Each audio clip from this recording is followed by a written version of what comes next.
കലോത്സവത്തിലെ ആ ഒരു പെർഫോമൻസ് ഒക്കെ എങ്ങനെ ഉണ്ടായിരുന്നു? എന്തിനാണ് നിങ്ങൾ പങ്കെടുത്തത്? English drama. English drama. എന്നിട്ട് ഏത് സ്കൂളിൽ നിന്നാണ് നിങ്ങൾ പങ്കെടുക്കുന്നത്?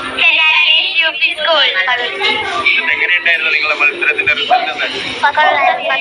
ഫസ്റ്റ് അടിച്ച് അടിപൊളിയായില്ല. അപ്പോ എന്ത് പറയുന്നു, നിങ്ങളെ സമ്മാനം കിട്ടിയതിനെ കുറിച്ച് എന്താ പറയാ? സന്തോഷം. സന്തോഷം മാത്രമല്ല, ആരോടും നന്ദിയൊന്നുമില്ല. അപ്പൊ നിങ്ങൾ ഇതിനു മുമ്പ് പങ്കെടുത്തിട്ടുണ്ടോ?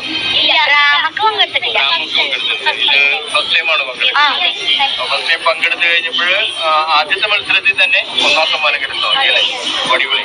എങ്ങനെയുണ്ട് ടീച്ചറെ ഇത് നമ്മളുടെ കുട്ടികളെ പഠിപ്പിക്കാനായിട്ട് തുടങ്ങിയിട്ട് എങ്ങനെയുണ്ടായിരുന്നു? പിള്ളേർക്ക് വളരെ നല്ലൊരു അനുഭവമായിരുന്നു.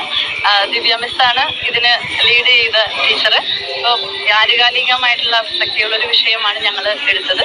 മാനസിക വൈകല്യം സംഭവിച്ചു കഴിഞ്ഞാൽ സമൂഹം അവരെങ്ങനെയായിരിക്കും പിന്നീട് തിരികെ വരുന്നവരെ സ്വീകരിക്കുന്നത് എന്നുള്ള ഒരു ചിന്ത, അതായിരുന്നു ഞങ്ങളുടെ സ്കിറ്റിന്റെ മെയിൻ തീം. എങ്ങനെയുണ്ടായി ടീച്ചറെ ഇവരെയൊക്കെ പഠിപ്പിച്ചു കഴിഞ്ഞു? നല്ലൊരു എക്സ്പീരിയൻസ് ആയിരുന്നു. നല്ല എക്സ്പീരിയൻസ് ആയിരുന്നു.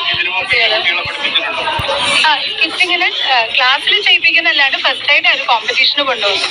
പിള്ളേർ നന്നായിട്ട് പെർഫോം ചെയ്തവർ, നല്ല ടാലന്റഡ് പിള്ളേർ. ഒരു പ്രധാന അധ്യാപകൻ എന്ന് പറയുമ്പോൾ സാറിന് ഏറ്റവും കൂടുതൽ സന്തോഷം നൽകുന്ന ഒരു വിഷയമാണ് സാറിന്റെ സ്കൂളിൽ ഒന്നാം സമ്മാനം ലഭിക്കുക എന്നുള്ളത്. എങ്ങനെയുണ്ടായിരുന്നു?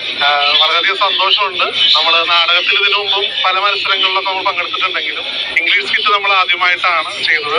അപ്പൊ ആദ്യത്തെ ആ ഒരു എഫേർട്ടിൽ തന്നെ നമുക്ക് നല്ല വിജയം കരസ്ഥമാക്കാൻ സാധിച്ചു. കുട്ടികൾ നന്നായിട്ട് പെർഫോം ചെയ്തതനുസരിച്ച് ടീച്ചേഴ്സും നന്നായിട്ട് ഒരുങ്ങി. നമ്മുടെ എന്തിനും ഏതിനും പാരന്റ്സും കൂടെ ഉണ്ടായിരുന്നു. നല്ലൊരു മികച്ച മത്സരം തന്നെയായിരുന്നു. അതിൽ നമുക്ക് വിജയം കരസ്ഥമാക്കാൻ സാധിച്ചതിൽ സന്തോഷമുണ്ട്. ഇനി ജില്ലാതലത്തിലുള്ള മത്സരത്തിൽ കുറച്ചുകൂടി അത് മേന്മകൾ അല്ലെങ്കിൽ തിരുത്തലുകൾക്ക് വരുത്തി നന്നായിട്ട് പെർഫോം ചെയ്യുമെന്നുള്ളത് തന്നെയാണ് നമ്മുടെ തീരുമാനം. അതിന് ഒരുക്കങ്ങൾ നമ്മൾ ആരംഭിച്ചു കഴിഞ്ഞു. വളരെയധികം സന്തോഷം. അപ്പൊ എല്ലാവർക്കും ഈ ആദ്യമായിട്ട് മത്സരിക്കാൻ വന്ന് ആദ്യമായിട്ട് ഒന്നാം സമ്മാനം അല്ലെ, ആദ്യത്തെ സമ്മാനം തന്നെ ലഭിച്ചു നിങ്ങൾക്ക്. എല്ലാവർക്കും മെട്രോ 7 ന്യൂസിന്റെ പ്രത്യേക അഭിനന്ദനങ്ങൾ അറിയിക്കുകയാണ്.